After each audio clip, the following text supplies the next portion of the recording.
À l'heure où j'enregistre cette vidéo, PNL vient de sortir le morceau ODD avec le magnifique clip qui l'accompagne. L'album Deux Frères sort le 5 avril et il serait temps de se pencher un petit peu sur le groupe et à ce qui en fait leur force. On va d'abord commencer par l'image de PNL. Alors pour les 2-3 qui ne l'auraient pas remarqué, on constate que les deux rappeurs adorent cultiver le mystère qui les entoure. Il n'y a aucune apparition médiatique, et si on a bien eu droit à un magazine de The Fader qui a pu les suivre, aucune interview n'est jusqu'à présent parvenue jusqu'au public.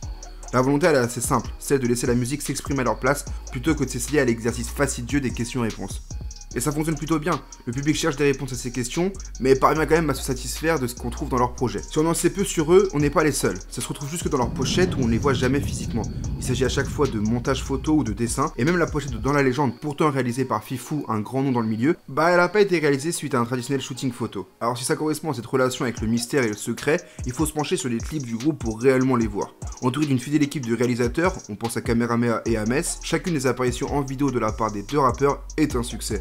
D'ailleurs, McTayer le dit lui-même. Et de l'autre côté, PNL, avec Kameramea et tout, ils ont sublimé la street.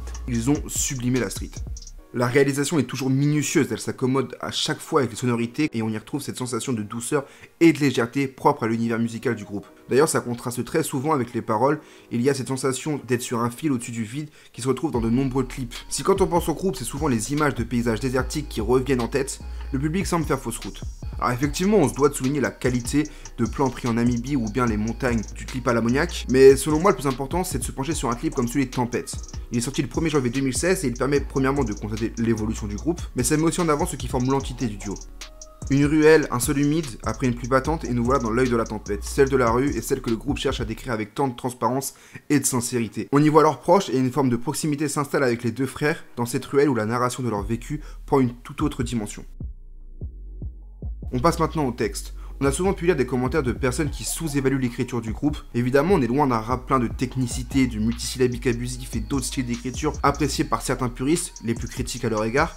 Mais si l'écriture est minimaliste, elle n'en reste pas moins impressionnante par moments. On peut parler de musicalité et de ce fameux cloud rap qui est quelque part leur marque de fabrique, des visuels épurés, mais la véritable force de frappe du groupe se trouve justement dans l'écriture. C'est elle qui, selon moi encore une fois, rend leur musique si universelle et leur permet de toucher autant de monde. On pourrait prendre exemple sur le titre À l'ammoniac, qui est un véritable succès. Il cumule plus de 70 millions de vues et y a rien à en dire. Pourtant, ce qui est intéressant, c'est qu'on est bien loin d'un morceau entrant dans les codes du rap et encore moins de ce que PNL nous propose depuis quelques années. Musicalement, on s'approche davantage d'un titre de chanson française plus traditionnelle, et pourtant, le public apprécie globalement ce morceau pour la simple et bonne raison qu'il reprend les codes d'écriture auxquels il est habitué depuis que la famille. Si on devait nommer cette écriture, on lui trouverait des mots tournant autour du champ lexical de la sincérité et de l'honnêteté. Avec cette caractéristique, c'est ce qui fait que peu importe la prod en fond, il restera facile de s'identifier à chaque morceau.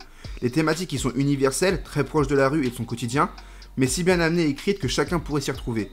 Un peu à la manière d'un bon film de mafieux. On reviendra avec une vidéo qui traite du lien étroit entre le rap et Scarface, pour autant, on remarque bien que nous ne sommes pas tous des Tony Montana en puissance. Et pourtant, le film est le succès estime qu'on lui connaît. Pour conclure un petit peu avec ce rapport au 7ème art et à la dimension visuelle de l'univers de PNL, MC Solar a dit sur Énergie cette phrase. Ils sont arrivés, moi ce que ça m'a fait, c'est qu'on aurait dit qu'ils avaient une caméra, une GoPro, Ouais.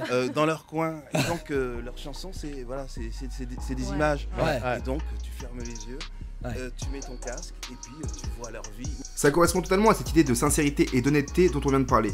Aucun artifice.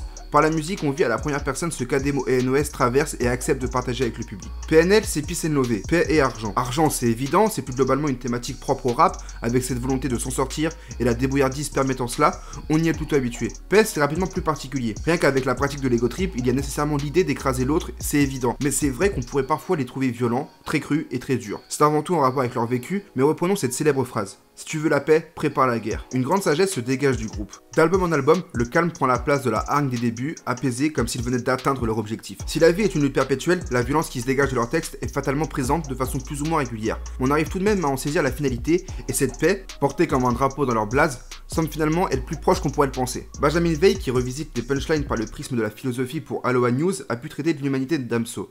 Et c'est intéressant de voir que PNL s'inscrit aussi quelque part dans cette question de l'humanité. On pourrait penser le groupe comme très égoïste. Ils veulent le monde, on se demande même s'ils ne l'ont pas déjà acquis, pour eux, leurs proches, et ça s'arrête là. Mais dans leur narration, on retrouve quelque chose de beaucoup plus fédérateur. On pourrait même parler de générosité, et un timide rapport à l'amour peut également se cacher au détour d'une rime. Alors avant de terminer, je voulais parler d'un autre point important avec la musique des deux frères, le rapport à la haine. Si la haine est si présente dans leur musique, cela ne signifie pas pour autant que l'amour est absent. Ce qui ressort de ce sentiment est l'aspect irrationnel et intense de la passion qui envahit l'amour et par extension touche aussi la haine. Dans la définition de la haine, ce que l'on peut souligner, c'est le sentiment violent dirigé vers une autre personne. La violence est ambivalente car elle appartient à la fois à l'amour, par rapport à la passion, mais aussi à la haine. Et cet amour, il est bien présent. Entre eux, premièrement, l'attachement fraternel se ressent en musique, mais de plus en plus en images, notamment sur les clips de ODD. Mais plus globalement de leurs proches. S'ils sont QLF, c'est pas pour rien. La famille avant tout, et par ailleurs, sache que toi derrière l'écran, si tu te revendiques comme étant QLF, tu es probablement aimé par le duo. Ademo le dit lui-même dans le titre Je t'aime. Je les baise, l'amour des biens me rend sauvage.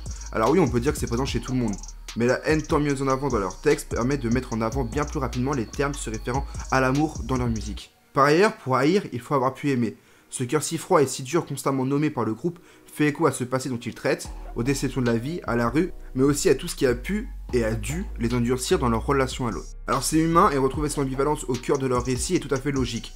Finalement, s'il y a bien un mot qui peut résumer le groupe, c'est la complémentarité. C'est pas l'universalité, l'amour, la haine ou quoi que ce soit, c'est la complémentarité. Non pas entre Ademo et NOS en tant qu'individu et artiste, mais davantage par rapport au discours et à ce qu'ils dégagent. Si autant de haine et d'amour se confrontent, si les images sombres dénotent tant avec les visuels lumineux, et si la paix portée comme un étendard surprend au regard de certains propos, c'est bien en rapport avec cette complémentarité.